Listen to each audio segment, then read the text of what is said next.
For me, my passion is derived from knowing real people. So I'm not passionate about the problem of homelessness. I'm passionate about the real people that I know. You know, it's so close to home. These people, they are hungry for food, you know, day and night, and we don't even really know about it. So that's part of the reason, I guess, why I'm sort of just passionate about it now. Having like an open heart or an open mind to actually wanting to understand and wanting to hear people's stories and see the complexities of it, not just something that you can tick that one off, you know? So the Free Store is a non-profit organisation that redistributes surplus food from close to 60 inner city cafes, bakeries, restaurants and catering companies to people in need each day. And so we operate out of a converted shipping container on Willow Street. Our volunteers go out from there, go all around the city in the afternoon collecting the food and then bring it back. We get it all prepared, put it on shelves, and then anybody who determines themselves in need of it can come at 6 p.m. to take it. I think like a lot of the people at the Free Store who I would like call some of my friends have lives beyond living on the street, or like have lives beyond, I guess, what people just see, you know, like they've had wives or husbands or kids, or they used to live in houses, or they're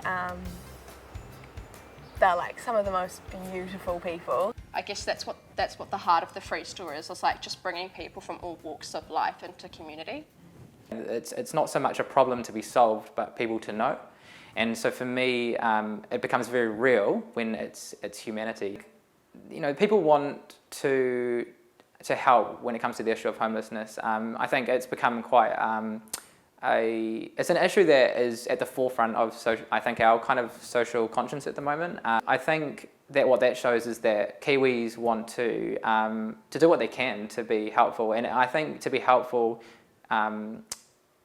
it kind of outworks itself in a whole bunch of different ways, whether that's if you've got skills that you can actually contribute to organisations that are helping people that live on the streets, so whether that's going to volunteer for DCM and helping in their budgeting service if you're really good with numbers, or you know, if you're a nurse going down there and you know, lending a hand with their health clinic, or whether it's just coming to the Free Store to help collect food, or to come down to the Free Store and simply just be a friendly face and just to make conversation, build some friendships, get to know the real people behind the issue. I guess it's just hearing the stories of these people, and it makes you realise that we're all human, and we're all human, so we all go through the same emotions. I've got a friend who has a pet and he just couldn't get a house because he couldn't have his dog live with him, you know, so he went onto the streets. One of the people that I hang out with quite a lot, I guess, or see, you know, hang out at the Free Store quite a lot with, has just not been able to get a job for 6 years, you know, just for one reason or another hasn't been able to, and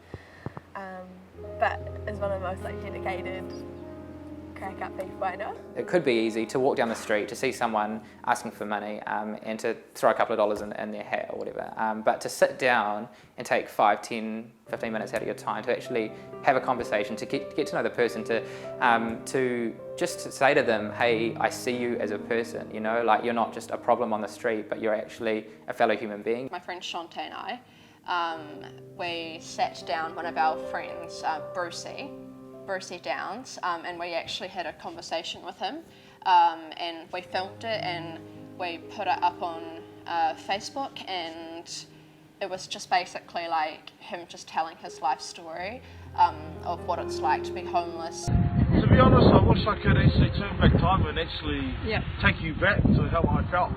Yeah. How I felt.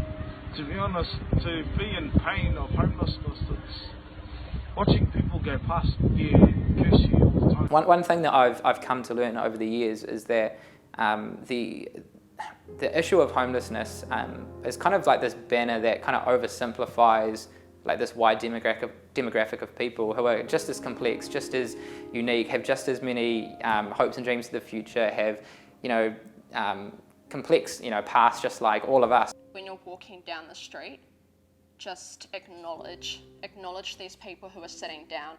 That's the biggest thing that you could do for them, because a lot of the time when we're walking by and we just completely act like these people are not there, that's when they feel the most like just like disturbed. There's a lot of potential to kind of rehumanize people through storytelling. So in my experience, I've come to realize that it's quite easy and potentially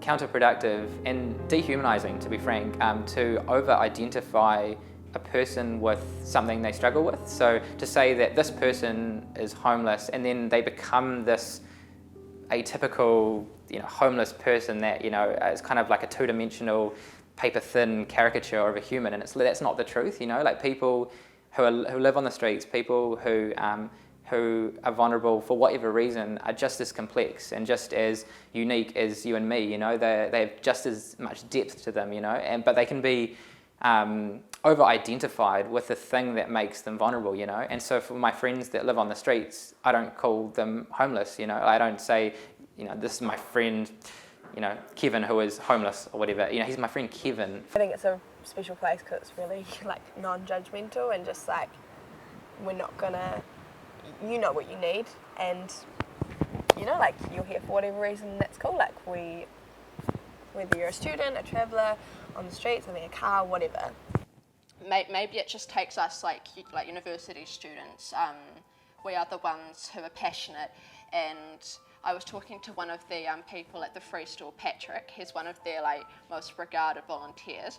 He was saying that until it's like the uni, this generation who have the spark in them, until we are the ones who fight back and actually start to just question things, there's not going to be any traction. I think, our generation, my generation, I'm 27, so I can kind of consider anyone from 18 through to 35 my generation. Our generation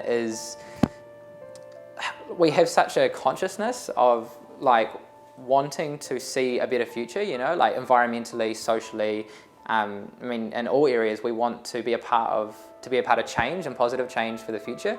I guess just being exposed to how little these people have on a day-to-day, they literally, they don't know where they're sleeping, the next day. They don't know if they're going to be fed the next morning. I don't do what I do because of what I get out of it. I don't do it seeking reward for myself. I think the reward itself is the relationships I have with people. It's not kind of a feeling of I've done this cool thing, I've done this thing that's helped other people. Actually, in the midst of the relationships I form with people, there's ups and downs like any other relationship, but the relationship itself is what I hold precious, Is that it's family and the love and the support when they rely on each other, when they go through hardship. That's the most important thing. I just continue to celebrate the ongoing nature of the relationships that I've formed. Connection with others, that is so valuable. It's kind of shaped the way I view everything I do, is that if you choose to make yourself known to the vulnerable and step into their world, you better be sure that you actually remain around and continue with those relationships, because you'll just become another unstable part of their life. Where did they grow up? How did they grow up? All and what's happened in their life. Actually trying to look beyond that.